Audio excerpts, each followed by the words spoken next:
Difference between a promissory നോട്ടും bill of എക്സ്ചേഞ്ചും എപ്പോഴും ചോദിക്കുന്ന ക്വസ്റ്റ്യൻ ആണിത്. വളരെ ഇമ്പോർട്ടൻറ്റ് ക്വസ്റ്റ്യനും കൂടിയാണ്. അത് നോക്കാം. അപ്പോൾ ഡിഫറൻസ് പറയുമ്പോൾ തന്നെ ഫസ്റ്റ്ലി നമ്മൾ അതിൻ്റെ മീനിങ് എന്താണെന്നുള്ളത് പറയണം, അല്ലെങ്കിൽ ആ ഡെഫിനിഷൻ രണ്ടിൻ്റെയും പറയണം. അപ്പോൾ എല്ലാവർക്കും അറിയുന്ന പോലെ സെക്ഷൻ 4 ആണ് പ്രോമിസറി നോട്ടിനെ പറ്റി പറയുന്നത്, പിന്നെ സെക്ഷൻ 5 ആണ് ബിൽ ഓഫ് എക്സ്ചേഞ്ചിനെ പറ്റി പറയുന്നത് അല്ലേ. അപ്പം ആ ഡെഫിനിഷൻ നമ്മൾ നല്ലോണം പഠിക്കണം. അപ്പോൾ ആ ഡെഫിനിഷൻ തന്നെയാണ് ഫസ്റ്റത്തെ ഡിഫറൻസ്. അപ്പോൾ ആ ഡെഫിനിഷൻ സിമ്പിളായ രീതിയിൽ ഞാൻ എഴുതിയിട്ടുണ്ടാവും, ഒന്ന് കാണിച്ചു തരാം. എന്നിട്ട് നമുക്ക് നേരെ ഈ ആൻസേഴ്സിലേക്ക് പോവാം. ഓക്കെ, അപ്പോൾ സിമ്പിളായിട്ട് പാർട്ടായിട്ട് ഓരോ സെൻറ്റൻസ് വെച്ചിട്ട് പറയുന്ന ഒരു ഡെഫിനേഷൻ ആക്കിയിട്ട് ഞാൻ അതിനെ മാറ്റിയിട്ടുണ്ട്. പ്രോമിസറി നോട്ട് എന്ന് പറഞ്ഞാൽ സെക്ഷൻ 4 ആണ്. അപ്പം നെഗോഷ്യബിൾ ഇൻസ്ട്രുമെൻസിൻ്റെ ആ ഒരു ഡെഫിനേഷൻ പറയുന്ന സെക്ഷൻ എന്ന് പറഞ്ഞാൽ 13 ആണല്ലോ, 13 ആണല്ലോ. അപ്പോൾ അതുകൊണ്ട് ആ 1+3 ചെയ്യുമ്പോൾ സെക്ഷൻ 4 കിട്ടുന്നു.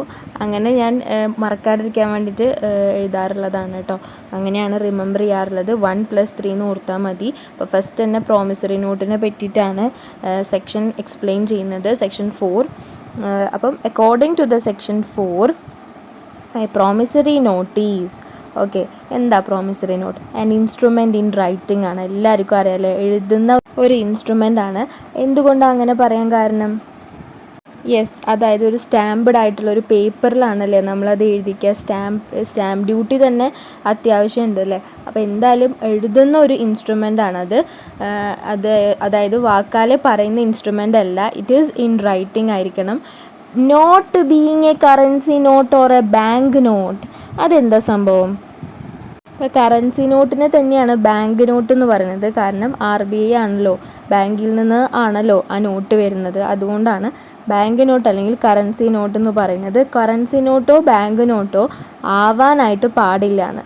കാരണം ഈ കറൻസി നോട്ടിലൊക്കെ കണ്ടിട്ടില്ലേ, I promise to pay the bearer the sum of 500 rupees എന്ന് കണ്ടോ? അവിടെ ഐ പ്രോമിസ് ടു പേ എന്ന് പറയുന്നുണ്ട്. ഇതൊരു പ്രോമിസറി നോട്ട് പോലെ തന്നെയാണ് അല്ലേ. അപ്പോൾ RBI പ്രോമിസ് ചെയ്യുന്നുണ്ട്, ആരാണോ ഇത് ബിയർ ചെയ്യുന്ന ആൾ അയാൾക്ക് ഈ 500 രൂപ കിട്ടിയിരിക്കും. അതുപോലെ ഈ 10 രൂപ ആരാണോ ബിയർ ചെയ്യുന്ന ആൾ അയാൾക്ക് ആ 10 രൂപ കിട്ടിയിരിക്കുന്ന RBIൻ്റെ റെസ്പോൺസിബിലിറ്റിയാണ്, അത് RBIൻ്റെ ഒബ്ലിഗേഷനാണ്, അത് കിട്ടും എന്നുള്ളത്. അപ്പോൾ RBI ആണ് പറയുന്നത് I promise to pay the bearer the sum of 10 rupees എന്ന്. RBIൻ്റെ ഗവർണർ അവിടെ സൈൻ ചെയ്യും. അപ്പം ഇവിടെ പറയുന്നത് ഇതൊരു പ്രോമിസറി നോട്ടാണ് കേട്ടോ. കറൻസി നോട്ടും അല്ലെങ്കിൽ ഈ ബാങ്ക് നോട്ട് അത് ഈ പ്രോമിസറി നോട്ടാണ്. പക്ഷേ ഈ പ്രോമിസറി നോട്ട് ബിയറർക്ക് ഇഷ്യൂ ചെയ്യുന്നതാണ് അല്ലേ. I promise to pay the bearer, ഇത് ആര് ബിയർ ചെയ്താലും അവർക്ക് വേണ്ടിയിട്ടുള്ള പ്രോമിസാണ് അല്ലേ.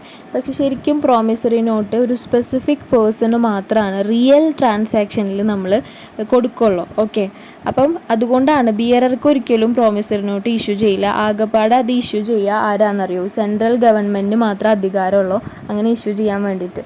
അപ്പോൾ ബിയറർക്ക് ഒരിക്കലും പ്രോമിസറി നോട്ട് ഇഷ്യൂ ചെയ്യില്ല. ആകെ കൂടെ പ്രോമിസറി നോട്ട് എപ്പോഴും സ്പെസിഫിക് പേഴ്സണിന് വേണ്ടിയിട്ട് പ്രോമിസ് കൊടുത്തിട്ടാണ് പ്രോമിസറി നോട്ട് എഴുതുള്ളൂ. അതായത് I promise to pay Sanjeev this much rupees എന്ന് പറഞ്ഞിട്ട് ഇതാരാ? ഡെപ്റ്ററാണ് ഈ പ്രോമിസറി നോട്ട് ഡ്രോ ചെയ്യുക. ഓക്കെ, മറ്റേ കേസിൽ ബിൽ ഓഫ് എക്സ്ചേഞ്ച് ആണെങ്കിൽ ക്രെഡിറ്റർ ആയിരിക്കും പ്രോമിസറി നോട്ട് ഡ്രോ ചെയ്ത് അത് ഡെപ്റ്ററുടെ കയ്യിൽ കൊണ്ടുപോയി കൊടുത്ത് അത് ആക്സെപ്റ്റ് ചെയ്യിച്ചിട്ട് വീണ്ടും കയ്യിൽ തന്നെ വെക്കുക, കയ്യിൽ തന്നെ ഹോൾഡ് ചെയ്യുക. ഓക്കെ, പക്ഷേ ഒരു പ്രോമിസറി നോട്ടിൻ്റെ കേസിൽ അത് ഡെപ്റ്റർ തന്നെ വാക്ക് കൊടുക്കുന്നതാണ്, വാക്ക് എഴുതി കൊടുക്കുകയാണ്. ഞാൻ ഇന്ന rupees I promise to pay the bearer, ഞാൻ പ്രോമിസ് തരുന്നു, ഞാൻ ഏറ്റെടുക്കുന്നു എന്ന് പറഞ്ഞിട്ട് സ്പെസിഫിക് ആയിട്ട് അയാളുടെ പേരും കൂടെ അതിൽ എഴുതും. അപ്പോൾ അതൊരു ഓർഡർ ആയിട്ടാണ് ഉണ്ടാവുക. അപ്പോൾ ബിയറർക്ക് ഇഷ്യൂ ചെയ്യാൻ പറ്റില്ല. ബിയറർക്ക് ശരിക്കും ഇഷ്യൂ ചെയ്യുന്നുണ്ട്, അത് RBI മാത്രമേ ഇഷ്യൂ ചെയ്യുള്ളൂ. സെൻട്രൽ ഗവൺമെൻറ് മാത്രം അങ്ങനെ ചെയ്യാൻ അവകാശമുള്ളൂ. സാധാരണ പേഴ്സൺസിന് ചെയ്യുമ്പോൾ സ്പെസിഫിക് ആയിട്ടൊരു പേഴ്സണിനാണ് ചെയ്യുക. ഓർഡർ ആയിട്ടാണ് നമ്മൾ എഴുതുക. അതായത് ഓർഡർ മീൻസ് അയാളുടെ പേര് സ്പെസിഫിക് ആയിട്ട് എഴുതും, ഓർഡർ ഇൻസ്ട്രുമെൻറ്റ് പോലെ. ഓക്കെ, ഇനി നെക്സ്റ്റ് സെൻറ്റൻസ് നോക്കിയാൽ കണ്ടെയ്നിങ് ആൻ അൺകണ്ടീഷണൽ അണ്ടർടേക്കിംഗ്. ഒരു കണ്ടീഷനും ഇല്ലാതെ തന്നെ നമ്മൾ അണ്ടർടേക്കിംഗ് ചെയ്യുന്നുണ്ട്, ഏറ്റെടുപ്പ് ചെയ്യുന്നുണ്ട് അല്ലേ, പ്രോമിസ് ചെയ്യുന്നുണ്ട്. ഒരു കണ്ടീഷനും അവിടെ പാടില്ല. ഒരു കണ്ടീഷനും ഇല്ലാതെ തന്നെ ഞാൻ ഇന്ന റുപ്പീസ് ഇന്ന ദിവസം തരാം എന്ന് പറയണം. അല്ലാണ്ട് ഞാൻ എൻ്റെ മാരേജ് കഴിയുമ്പോൾ ഇത് തരാം, അല്ലെങ്കിൽ നാളെ ഒരു മാസം കഴിയുമ്പോൾ ഫ്രണ്ടിൻ്റെ നിന്ന് പൈസ കിട്ടിയാൽ ഞാൻ നിനക്ക് തരാം എന്നല്ല പറയേണ്ടത്. അപ്പോൾ ഒരു കണ്ടീഷൻ വെച്ചിട്ടാണല്ലേ പറയണത്. അങ്ങനെ അല്ലാണ്ട് അൺകണ്ടീഷണലായിട്ട് പറയണം. ഒരു കണ്ടീഷനും ഇല്ലാതെ പറയണം, ഞാൻ നിനക്ക് ഇത്ര രൂപ തരാമെന്ന് വൃത്തിയായിട്ട് പറയണം. ഓക്കെ, അപ്പോൾ I promise to pay mister B the sum of 80,000 rupees എന്ന് പറഞ്ഞിട്ട്. അപ്പോൾ ഇത് സൈനഡ് ബൈ ദ മേക്കർ ആയിരിക്കണം. മേക്കർ എന്ന് പറഞ്ഞാൽ ഡെപ്റ്റർ ആയിരിക്കണം അത് സൈൻ ചെയ്തിട്ടുണ്ടാവുക. And to pay a certain sum of money only. ശരിക്കും മണി മാത്രം പേ ചെയ്യുന്ന കാര്യത്തിലായിരിക്കണം നമ്മുടെ എന്തായാലും പ്രോമിസറി നോട്ട് ഡ്രോ ചെയ്യേണ്ടത്. കാരണം ഇപ്പോൾ ഞാനൊരു ഹോഴ്സിനെ തരാം നിനക്ക്, അല്ലെങ്കിൽ പകുതി പൈസയും അതുപോലെ തന്നെ ബാക്കിയുള്ളതിന് ഈ ഹോഴ്സിന് എടുത്തോ, അങ്ങനെയൊന്നും പറയാൻ പാടില്ല. സം ഓഫ് മണിയിൽ ഓൺലി ദ ട്രാൻസാക്ഷൻ പേ ചെയ്യാൻ പാടില്ല. To pay a certain sum of money only, കൃത്യമായിട്ട് സെർട്ടൈൻ ആയിട്ടുള്ള സമ്മ് പറയണം. അല്ലാതെ ഞാൻ നിനക്ക് ഇപ്പം 50,000 രൂപയും പിന്നെ ബാക്കി നിനക്ക് തരാനുള്ളതും കൂടെ തരാം എന്നൊക്കെ അങ്ങനെയൊന്നും പറയാൻ പാടില്ല. കൃത്യമായിട്ട് എത്ര രൂപയാണോ അത്രയും പൈസ കൃത്യമായിട്ട് എഴുതണം. അല്ലെങ്കിൽ ഇപ്പം ഞാൻ ഇത്ര തരാം, ബാക്കി നീ എനിക്ക് തരാനുള്ളതിൽ കൂട്ടിക്കോ, അങ്ങനെയൊന്നും പറയാൻ പാടില്ല. സെർട്ടൈൻ സം ഓഫ് മണി, കൃത്യമായ ഒരു സെർട്ടൈൻ സം ഓഫ് മണി ഉണ്ടായിരിക്കണം. ടു പേ അല്ലേ, അപ്പം to or to the order of a certain person, ഒന്നില്ലെങ്കിൽ അയാൾക്ക് തന്നെ അല്ലെങ്കിൽ അയാളുടെ order of a certain person. അതായത് ടു എന്ന് പറഞ്ഞാൽ അദ്ദേഹത്തിൻ്റെ പേര് എഴുതിയിട്ടുണ്ടാവും, ഓർ ടു ദ ഓർഡർ എന്ന് പറഞ്ഞാൽ ടു ദ ഓർഡർ എന്ന് തന്നെ അതിൽ എഴുതിയിട്ടുണ്ടാവും. അപ്പോൾ അതായത് ആ ഒരു ഞാനിപ്പോൾ പൈസ കൊടുക്കുന്നത് മിസ്റ്റർ സിക്കാന്ന് വിചാരിക്കുക. അപ്പോൾ മിസ്റ്റർ സീൻ്റെ ഓർഡർ ഉണ്ടാവുമല്ലോ, അതായത് to the person to whom mister C transfers it in the soon. അപ്പം സൂണിൽ മിസ്റ്റർ സി ട്രാൻസ്ഫർ ചെയ്യാൻ ഉദ്ദേശിക്കുന്ന ആളുടെ പേരെന്നുള്ള രീതിക്കാണ് ടു ദ ഓർഡർ എന്ന് പറഞ്ഞിട്ട് അവിടെ ഉണ്ടായിരിക്കാം. അപ്പം to the order of a certain person. Okay, or to the bearer of the instrument. Bearer എന്ന് പറഞ്ഞാൽ ബിയറർ എന്ന് പറഞ്ഞിട്ടുള്ളൊരു വേർഡ് മാത്രമേ ഉണ്ടാവുള്ളൂ. അപ്പം പേരില്ലാതെ എത്ര തവണ വേണമെങ്കിലും കൈമാറ്റം ചെയ്യാനായിട്ട് സാധിക്കും. അപ്പോൾ പേരില്ലാതെ കൈമാറ്റം ചെയ്യാൻ സാധിക്കുന്നത് ആകെ കൂടെ ഇന്ത്യൻ റുപ്പി അല്ലെങ്കിൽ ബാങ്ക് നോട്ട് അല്ലെങ്കിൽ കറൻസി നോട്ടിന് മാത്രമല്ലേ. അപ്പോൾ അത് RBIക്ക് മാത്രമേ ഇങ്ങനെ ടു ദ ബിയറർ ആയിട്ട് ഇഷ്യൂ ചെയ്യാനായിട്ട് പറ്റുള്ളൂ കേട്ടോ. അപ്പം വൺസ് അഗെയിൻ 4 പോയിൻറ്റ്സ് ഉണ്ട് അല്ലേ. According to the section 4, a promissory note is an instrument in writing not being a currency note or bank note containing an unconditional undertaking. ഒരു കണ്ടീഷനുമില്ലാതെ അത് ഏറ്റെടുക്കുന്നു. Signed by the maker to pay a certain sum of money only, to or to the order of a certain person or to the bearer of the instrument. പിന്നെ bill of exchange ആണ് രണ്ടാമത് explain ചെയ്യുന്ന ഈ negotiable instrument. ശരിക്കും negotiable instrument 3 എണ്ണേ ഉള്ളൂ അല്ലേ ഇന്ത്യയിൽ. ഒന്ന് promissory note, bill of exchange, പിന്നെ ലാസ്റ്റത്തതാണ് ചെക്ക്. അപ്പം ഈ ബിൽ ഓഫ് എക്സ്ചേഞ്ച് സെക്ഷൻ 5 ആണ് പറയുന്നത്. സെക്ഷൻ 4 പ്രോമിസറി നോട്ട് ആണെങ്കിൽ സെക്ഷൻ 5 ബിൽ ഓഫ് എക്സ്ചേഞ്ച് പിടിച്ചോ.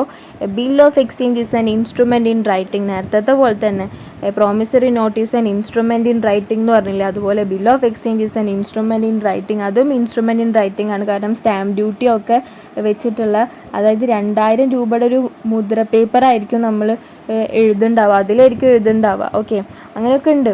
അപ്പം കണ്ടെയ്നിങ് ആൻ 2000 എന്നല്ല, അതിലും വലിയ എമൗണ്ട് ഒക്കെ ആയിരിക്കും. കണ്ടെയ്നിങ് ആൻ അൺകണ്ടീഷണൽ ഓർഡർ, അതിലെന്തായിരിക്കും അൺകണ്ടീഷണൽ ആയിട്ടുള്ള ഒരു കണ്ടീഷനും വെക്കാത്തൊരു ആജ്ഞാപനമായിരിക്കും ഉണ്ടായിരിക്കുക. ബിൽ ഓഫ് എക്സ്ചേഞ്ച് ആരാണ്? ക്രെഡിറ്ററാണ് ബിൽ ഓഫ് എക്സ്ചേഞ്ച് ഡ്രോ ചെയ്യുന്നത്. അപ്പോൾ ക്രെഡിറ്റർ പറയും I hereby order you to pay rupees ഇത്ര to me after 4 months after date എന്നൊക്കെ പറഞ്ഞിട്ട് നമ്മൾ എഴുതും.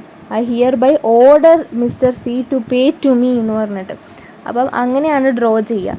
അപ്പം നിങ്ങൾ വിചാരിക്കും എന്തിനാണ് ഇത്ര 2000 രൂപയുടെ ഒക്കെയുള്ള ഈ പേപ്പർ എന്തിനാണ് സ്റ്റാമ്പ് ഡ്യൂട്ടി ഒക്കെ വെച്ചിട്ട് ചെയ്യുന്നതെന്ന്.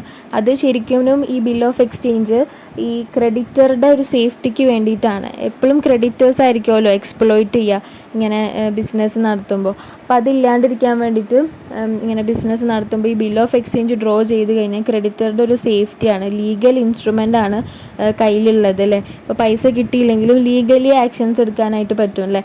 അതുപോലെ തന്നെ ഈ ബിൽ ഓഫ് എക്സ്ചേഞ്ചിൻ്റെ ഒരു പറയാണ്ടിരിക്കാൻ പറ്റാത്തൊരു ഫീച്ചറാണ്, അടിപൊളി ഫീച്ചറാണ്.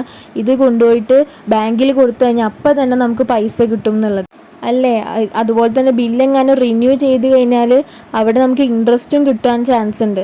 അതുപോലെ തന്നെ ഈ ബില്ല് നടുവിൽ വെച്ചിട്ട് സമയമാകുന്നതിന് മുമ്പേ തന്നെ റിട്ടയർ ചെയ്ത് കഴിഞ്ഞാൽ ഡിസ്കൗണ്ടും കിട്ടില്ലേ. അപ്പോൾ ബില്ലിന് പലതര പ്രത്യേകതകളുണ്ട്. ഏറ്റവും വലിയ പ്രത്യേകതയായിട്ട് എനിക്ക് തോന്നിയത് ഇങ്ങനെ ബാങ്കിൽ കൊണ്ടു കൊടുക്കുമ്പോഴേക്കും നമുക്ക് ആ ഒരു 1,00,000 രൂപയാണെങ്കിൽ 1,00,000 രൂപ ബാങ്ക് കണ്ണടച്ച് തരും. പക്ഷേ ബാങ്ക് കുറച്ച് ഡിസ്കൗണ്ട് എടുക്കും, അത് വേറെ കാര്യം. പക്ഷേ ആ ഒരു സമയത്തിന് നമുക്ക് ആ ഒരു പൈസ ക്രെഡിറ്ററിൽ നിന്ന് ഡെപ്റ്ററിൽ നിന്ന് കിട്ടുന്നതിന് പകരം നമ്മളാണല്ലോ ഇവിടെ ക്രെഡിറ്റർ, അപ്പം നമ്മളാണല്ലോ പൈസ കൊടുത്തത്. അപ്പോൾ ഡെപ്റ്ററിൽ നിന്ന് കിട്ടുന്നതിന് പകരം ബാങ്ക് നമുക്ക് തരും. അത് ബാങ്ക് എന്തുകൊണ്ടാണ് അത്രയും ട്രസ്റ്റ് ചെയ്തിട്ട് നമുക്ക് തരുന്നത്? ഇങ്ങനെ 2,000 രൂപയ്ക്കൊക്കെ സ്റ്റാമ്പ് ചെയ്ത് അതിൽ അത്രയും നല്ല സ്റ്റാമ്പ് ഡ്യൂട്ടിയൊക്കെ കൊടുത്ത് പേ ചെയ്ത ആ ഒരു പേപ്പറിലാണ് അത് എഴുതിയിരിക്കുന്നത്. അതുകൊണ്ടാണ് ബാങ്കൊക്കെ നമുക്ക് പൈസ എടുത്ത് തരുന്നത്. ഓക്കെ, അപ്പം പറഞ്ഞു വന്നത് ഇൻസ്ട്രുമെൻ്റ് ഇൻ റൈറ്റിംഗ് ആണ്. കണ്ടെയ്നിങ് ആൻ അൺകണ്ടീഷണൽ ഓർഡർ ആയിരിക്കും. സൈനഡ് ബൈ ദ മേക്കർ ആണ്. ഡയറക്റ്റിംഗ് എ സെർട്ടൈൻ പേഴ്സൺ ആണ്. ഒരു പേഴ്സണെ ഡയറക്റ്റ് ചെയ്തിട്ടാണ് അത് എഴുതിയിട്ടുണ്ടാവുക. I hereby order you to pay എന്നല്ലേ പറയാം. അപ്പം ഡ്രോയിനെയാണ് ഉദ്ദേശിക്കുന്നത്. To pay certain sum of money only. ഇവിടെയും നേരത്തെ പറഞ്ഞ പോലെ മണി മാത്രമേ പറ്റുള്ളൂ. അതുപോലെ തന്നെ കണ്ടീഷൻ ഒന്നും പറയാനായിട്ട് പാടില്ല. And to or to the order of a certain person or to the bearer of the instrument. അപ്പോൾ ബിൽ ഓഫ് എക്സ്ചേഞ്ച് ഓർഡർ ഒന്നില്ലെങ്കിൽ അയാളുടെ പേര് തന്നെ എഴുതാം, അല്ലെങ്കിൽ to the order of mister സീന്ന് എഴുതാം. അപ്പോൾ അയാൾക്ക് വേറെ ആൾക്ക് കൊടുക്കാൻ പറ്റും. അപ്പം അല്ലാന്നുണ്ടെങ്കിൽ ടു ദ ബിയറർ, വെറും ബിയറർ എന്ന് മാത്രം എഴുതിക്കാൻ, അല്ലെങ്കിൽ ബ്ലാങ്ക് ആക്കി ഇട്ടിട്ട് ബാക്കിൽ സൈൻ ചെയ്ത് കൊടുത്തു കഴിഞ്ഞാൽ തന്നെ അത് ഇങ്ങനെ നമ്പർ ഓഫ് ട്രാൻസ്ഫേഴ്സ് ഇങ്ങനെ ചെയ്യാനായിട്ട് പറ്റും. അത്രേ ഉള്ളൂ. അപ്പോൾ to or to the order of a certain person to the bearer of the instrument. ഇവിടെ 6 പോയിൻറ്റ്സ് അല്ലേ? മറ്റോടത്തും 4 പ്ലസ് പിന്നെ അഡീഷണലി 2 പോയിൻ്റ് ഉണ്ടായിരുന്നു. അവിടെ 6 പോയിൻ്റ് തന്നെയായിരുന്നു പ്രോമിസറി നോട്ടിൽ. അപ്പം ഇവിടെ അങ്ങനെ തന്നെ 6 പോയിൻറ്റ്സ് ആണ്. അപ്പോൾ ഇനി നെക്സ്റ്റ്, ഇനി കണ്ടോ, ഇങ്ങനെ വേണം ഡിഫറൻസ് എഴുതാനായിട്ട്. ഒരു ബോക്സൊക്കെ വരച്ചിട്ട് സീരിയൽ നമ്പർ കൊടുക്കുക, ബേസിസ് കൊടുക്കുക, അതിൽ ഡെഫിനിഷൻ ബേസിസിൽ ഡിഫറൻസ് പറയുന്നു. ഒന്ന് ഫസ്റ്റ് പ്രോമിസറി നോട്ട്, പിന്നെ ബിൽ ഓഫ് എക്സ്ചേഞ്ച്. അപ്പോൾ പ്രോമിസറി നോട്ട് ഇങ്ങനെയൊക്കെ പറഞ്ഞിട്ട് ആ സെക്ഷനും കൂടെ എഴുതിക്കോ. സെക്ഷൻ 4 എന്ന് പറഞ്ഞിട്ട് is an instrument in writing containing an unconditional undertaking ആയിരിക്കും. ഏറ്റെടുപ്പായിരിക്കും. പ്രോമിസ് കൊടുക്കുമ്പോൾ സൈനഡ് ബൈ ദ മേക്കർ ആണ്. To pay a certain sum of money only to the order of certain person or to the bearer of the instrument. പിന്നെ എപ്പോഴും മേലെ ഇങ്ങനെ എഴുതിയിരിക്കണം, is an instrument in writing എന്ന് പറയുമ്പോൾ not being a bank note or a currency note എന്ന് പ്രത്യേകം കൊടുക്കണം. പിന്നെ a bill of exchange is an instrument ആണ്, ഇൻ റൈറ്റിംഗ് ആണ്. കണ്ടെയ്നിങ് ആൻ അൺകണ്ടീഷണൽ ഓർഡർ ആണ്, ഓർഡർ ആയിരിക്കും. മറ്റൊരുത്ത അൺകണ്ടീഷണൽ അണ്ടർടേക്കിംഗ്, ഏറ്റെടുപ്പാണെങ്കിൽ ഇവിടെ അൺകണ്ടീഷണൽ ആയിട്ടുള്ളൊരു ഓർഡർ ആയിരിക്കും. അതായത് ഓർഡർ ആയിരിക്കും, ആജ്ഞാപനമായിരിക്കും. സൈനഡ് ബൈ ദ മേക്കർ ആണ്. ഡയറക്റ്റിംഗ്, രണ്ടിലും സൈനഡ് ബൈ ദ മേക്കർ ആണ്. Directing a certain person to pay a certain sum of money only ആണ്. ഡയറക്റ്റിംഗ് എ സെർട്ടൈൻ പേഴ്സൺ ആണ്. ഒരു പേഴ്സണെ കൃത്യമായി പറഞ്ഞുകൊണ്ടിരിക്കണം. I order you to pay എന്നാണല്ലോ.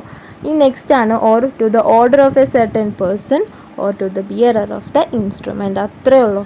ഇനി നേച്ചർ ഓഫ് ദ ഇൻസ്ട്രുമെൻറ്റ് നോക്കിക്കഴിഞ്ഞാൽ എന്താണ് അതിൻ്റെ ഒരു പ്രകൃതം? In a promissory note there is a promise to pay money. അവിടെ ഒരു പ്രോമിസ് ഉണ്ടായിരിക്കും, അല്ലെങ്കിൽ അൺകണ്ടീഷണൽ ആയിട്ടുള്ളൊരു അണ്ടർടേക്കിംഗ്, ഏറ്റെടുപ്പ് ഉണ്ടായിരിക്കും, ഒരു വാക്ക് കൊടുക്കൽ ഉണ്ടായിരിക്കും. അതാണ് അതിൻ്റെ nature. In a bill of exchange there is an order for making payment. അവിടെ ഒരു ആജ്ഞാപനമാണ് ഉണ്ടാവുക ഫോർ മേക്കിംഗ് ദ പേയ്മെൻറ്റ് അടയ്ക്കണം എന്നുള്ളൊരു ആജ്ഞയായിരിക്കും ഉണ്ടാവുക. അപ്പം in a promissory note there is a promise to pay money, there is a promise to pay money, there is a promise to pay money. In a bill of exchange there is an order for making payment, there is an order for making payment. Next ആണ് parties. അപ്പോൾ in a promissory note there are only 2 parties, namely the മേക്കറും the പേയിയും. അപ്പം promissory not ഞാൻ പറഞ്ഞല്ലോ ഒരു specific person ആയിരിക്കും. അപ്പോൾ ഇവിടെ ഒരു മേക്കർ ഉണ്ടാക്കിയിട്ട്, മേക്കർ ആരായിരിക്കും? ഡെപ്റ്റർ ആയിരിക്കും. ഉണ്ടാക്കിയിട്ട് ദ പേയിക്ക്, ദ ഫൈനലായിട്ട് ആ പൈസ കിട്ടാൻ അർഹതയുള്ള ആളെയാണ് പേയി എന്ന് പറയുന്നത്. പേയി ആയിരിക്കും ഉണ്ടായിരിക്കുക. അപ്പോൾ പ്രോമിസറി നോട്ട് ബിയറർക്കൊന്നും ഇഷ്യൂ ചെയ്യില്ലല്ലോ. കറൻസി നോട്ടും ബാങ്ക് നോട്ടും മാത്രം അങ്ങനെ ഉള്ളൂ. പ്രോമിസറി നോട്ട് എന്ന് പറഞ്ഞാൽ സ്പെസിഫിക് ആയിട്ട് ഒരാൾക്ക് പ്രോമിസ് കൊടുക്കുക. അപ്പോൾ അതുകൊണ്ട് ദ പേയി ഉണ്ടാവുക. There is no drawee in a promissory note. പ്രത്യേകം ശ്രദ്ധിക്കണം. There is only the payee. Why there is no drawee in the promissory note? Because promissory note is not issued to the bearer. Okay, അത് issue ചെയ്യുന്നുണ്ട് ബിയറർക്ക്. അത് ആർക്ക് മാത്രമേ അവകാശമുള്ളൂ? RBIക്ക് മാത്രമേ അങ്ങനെ issue ചെയ്യാൻ അവകാശമുള്ളൂ.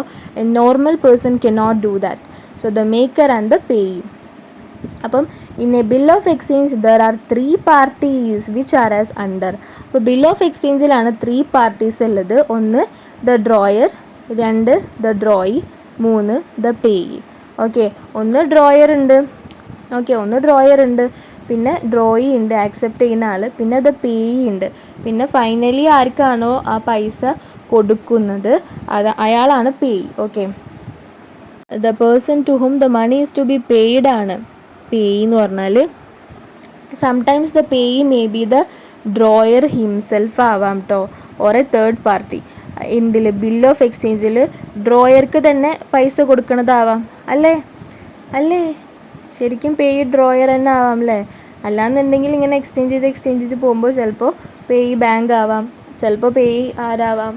വേറൊരാളാവാം, അതായത് the creditor of the drawer ആവാം. മനസ്സിലാവുന്നുണ്ടല്ലോ അല്ലേ കവി എന്താണ് ഉദ്ദേശിച്ചത്? അതായത് കവി നമ്മുടെ ഡ്രോയർ ഉണ്ടാവുമല്ലോ, ഡ്രോയർ എന്ന് പറഞ്ഞാൽ ഇപ്പോൾ ക്രെഡിറ്റർ ആയിട്ടുള്ള ഒരാളായിരിക്കും. ആ ആൾ ഡെപ്റ്റർക്ക് ഒരു ഓർഡർ എന്നുള്ള രീതിയിൽ ഇങ്ങനെ ഒരു ബിൽ ഓഫ് എക്സ്ചേഞ്ച് കൊടുക്കും. അപ്പം ആ ഡ്രോയി എന്ന് പറഞ്ഞ ഡെപ്റ്റർ നമുക്ക് തിരിച്ച് അത് ആക്സെപ്റ്റ് ചെയ്തിട്ട് തരും.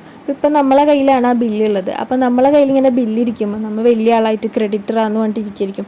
അപ്പോഴായിരിക്കും നമ്മുടെ ക്രെഡിറ്റർ ഇങ്ങോട്ട് വരുന്നത്. നമ്മൾ ഡെപ്റ്ററായിട്ട് ഇങ്ങനെ ഇരിക്കുമ്പോൾ നമ്മുടെ ക്രെഡിറ്റർ, ഞാൻ കടം വാങ്ങിച്ച ആളുണ്ടാവുമല്ലോ, ആൾ ക്രെഡിറ്റർ ആയിരിക്കും. അപ്പം ഞാൻ ഇപ്പോൾ ബില്ലിങ്ങനെ പ്രോസസ്സ് ചെയ്തിങ്ങനെ ഇരിക്കുകയാണല്ലോ, ബില്ല് ഹോൾഡ് ചെയ്തിരിക്കുകയാണല്ലോ. അപ്പം ഞാൻ ആ സമയത്ത് ഞാനും വായ്പ കൊടുത്ത ഒരാളായിരുന്നു, ക്രെഡിറ്ററായിരുന്നു. പക്ഷേ ഞാൻ വായ്പ വാങ്ങിച്ച ഒരാളുണ്ടായിരുന്നു. ആ സമയത്ത് ഞാൻ ഡെപ്റ്ററാണ്. ഓക്കെ, അപ്പോൾ ആ സമയത്ത് അയാൾ ക്രെഡിറ്റർ ഇങ്ങോട്ട് വരികയാണ്, എനിക്ക് പൈസ വേണമെന്നുണ്ട്. അപ്പം ഞാൻ എൻ്റെ ഈ ബില്ല് അങ്ങോട്ട് കൊടുക്കും.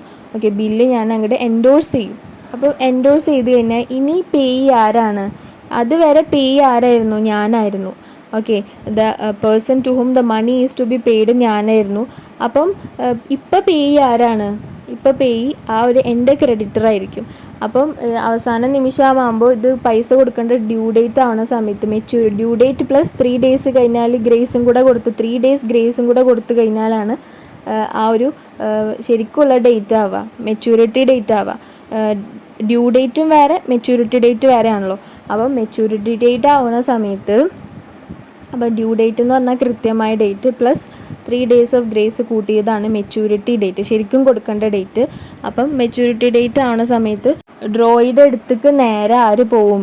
ഈ ബില്ല് പ്രോസസ്സ് ചെയ്യുന്ന ആൾ പോവും. അത് ഇമ്പോർട്ടൻ്റ് ആണല്ലേ, ബില്ല് കാണിച്ചു കൊടുക്കാൻ വേണ്ടിയിട്ട് പോകണമല്ലേ, ബില്ല് പ്രസൻറ്റ് ചെയ്യണം, എന്നാൽ മാത്രമേ നമുക്ക് പൈസ കിട്ടുള്ളൂ. അപ്പോൾ ബില്ല് പ്രസൻറ്റ് ചെയ്യുമ്പോൾ ആൾ മാറി. അപ്പോൾ ഡ്രോയി ഇങ്ങനെ വിചാരിക്കുക, ഞാൻ പൈസ മേടിച്ചത് ഇവൻ്റെ നിന്നായിരുന്നല്ലോ, എന്നിട്ട് എന്താ ഇങ്ങനെ എന്ന് വിചാരിക്കുമ്പോൾ ആൾ പറയും, ഇവിടെ ദേ ബാക്കിൽ ഇവൻ സൈൻ ചെയ്തിട്ടുള്ളത് കണ്ടില്ലേ, അതുകൊണ്ട് ഇവൻ എൻ്റെ ക്രെഡിറ്റർ ആയിരുന്നു. അപ്പം ബില്ല് ഇങ്ങനെ തന്നിട്ടുണ്ടായിരുന്നു, ഈ സമയത്ത് ഇങ്ങനെ പ്രസൻറ്റ് ചെയ്ത് കഴിഞ്ഞാൽ എൻ്റെ നിന്ന് പൈസ കിട്ടുമെന്ന് കേട്ടല്ലോ എന്ന് പറഞ്ഞു.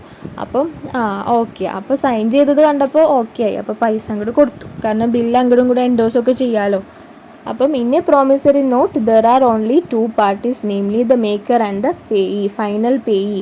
In a bill of exchange, there are 3 parties which are as under: the drawee, the drawer, the payee, and the acceptance. അപ്പം ആക്സെപ്റ്റൻസ് എന്നുള്ള ബേസിസിലും നമുക്ക് ഡിഫറൻസ് പറയാമല്ലേ. A promissory note does not require any acceptance as it is signed by the person who is liable to pay. Yes, debtor തന്നെയാണ് അത് sign ചെയ്ത്, debtor തന്നെ draw ചെയ്യുന്നതാണ്. അപ്പം അവിടെ ഒരു ആക്സെപ്റ്റൻസിൻ്റെ ആവശ്യമില്ല അല്ലേ. ആക്സെപ്റ്റൻസ് എപ്പോഴാണ് ആവശ്യമുള്ളത്? നമ്മളിങ്ങനെ ഓർഡർ പോലെ എഴുതിയിട്ട് ആ ഓർഡർ മറ്റാൾ സമ്മതിക്കണം, ആ ഒരു ആജ്ഞ മറ്റാൾ സമ്മതിക്കണം അല്ലേ. അപ്പം അത് സമ്മതിക്കുന്നത് ഇതില്ല, ബിൽ ഓഫ് എക്സ്ചേഞ്ചിൽ മാത്രമേ ആക്സെപ്റ്റൻസിൻ്റെ നീഡുള്ളൂ. A bill of exchange needs acceptance from the drawee. പക്ഷേ ഒരു promissory note does not require any acceptance as it is signed by the person who is liable to pay. ഇനി payable to the bearer. Payable to the bearer എന്ന് പറഞ്ഞാൽ ഞാൻ പറഞ്ഞല്ലോ, ആ ഒരു രീതിയിൽ ഇവിടെ ഒരു ഡിഫറൻസ് വരുന്നുണ്ട്. കണ്ടോ, a promissory note can not be made payable to the bearer. അതുകൊണ്ട് തന്നെയാണ് പാർട്ടീസ് എന്ന് പറഞ്ഞത് ദ പേയി മാത്രമായിട്ട് മാറുന്നത്. അപ്പോൾ ഈ promissory note cannot be made payable to the ബിയറർക്ക് പേ ചെയ്യാനുള്ള രീതിയിൽ ഒരിക്കലും ഒരു പ്രോമിസറി നോട്ട് ഉണ്ടാവില്ല. കാരണം അത് RBIക്ക് മാത്രം അങ്ങനെ ഇഷ്യൂ ചെയ്യാനുള്ള അവകാശം ഇന്ത്യയിലുള്ളൂ. So a promissory note cannot be made payable to the bearer. On the other hand a bill of exchange can be drawn payable to the bearer. Payable to the bearer ആയിട്ട് draw ചെയ്യാനായിട്ട് പറ്റും. However it cannot be payable to the bearer on demand. ഇവിടെ ഒരു exception ഉണ്ട്. അതായത് bearer on ഡിമാൻഡിൽ, അതായത് ഒരു bill of exchange ഡിമാൻഡിൽ അപ്പം തന്നെ ചോദിക്കുമ്പോഴേക്കും പേ ചെയ്യുന്ന രീതിയിലുള്ളൊരു ബിൽ ഓഫ് എക്സ്ചേഞ്ച് അതാണെന്നുണ്ടെങ്കിൽ അതിൻ്റെ പേര് മാറി, ചെക്ക് എന്നായി മാറിയില്ലേ. അപ്പോൾ അതുകൊണ്ട് ആ ഒരു കേസ് മാത്രം ഒഴിവാക്കി കഴിഞ്ഞാൽ ബിയറർക്ക് ചെയ്യാനായിട്ട് പറ്റും. പക്ഷെ കുറച്ച് സാവകാശം എടുത്തിട്ടുള്ള ബിയറർ ആയിരിക്കും. അല്ലാതെ അപ്പം തന്നെ പ്രസൻറ്റ് ചെയ്ത് കഴിഞ്ഞാൽ on the demand, immediately for the ഡിമാൻഡിൽ നമ്മൾ അപ്പം തന്നെ പ്രസൻറ്റ് ചെയ്ത് കഴിഞ്ഞാൽ കിട്ടുന്ന രീതിയിലല്ല ബിയറർക്ക് ഇഷ്യൂ ചെയ്യുന്നത് ബിൽ ഓഫ് എക്സ്ചേഞ്ച്. അങ്ങനെ ഇഷ്യൂ ചെയ്ത് കഴിഞ്ഞാൽ അതിൻ്റെ പേര് ചെക്ക് എന്നാണ് അല്ലേ. നമ്മൾക്ക് ആവശ്യമുള്ള സമയത്ത് അപ്പം തന്നെ ചെക്ക് ഇഷ്യൂ ചെയ്യുന്നു, ചെക്ക് ഡ്രോ ചെയ്യുന്നു, എന്നിട്ട് നേരെ ബാങ്കിൽ കൊണ്ടുകൊടുത്തു. ഓൺ ദ ഡിമാൻഡ് നമുക്ക് ആ ഒരു പൈസ എക്സ്ചേഞ്ചബിൾ ആയിട്ട് കിട്ടുമില്ലേ, ആ ഒരു പൈസ നമുക്ക് ഡ്രോ ചെയ്യാൻ പറ്റുമില്ലേ.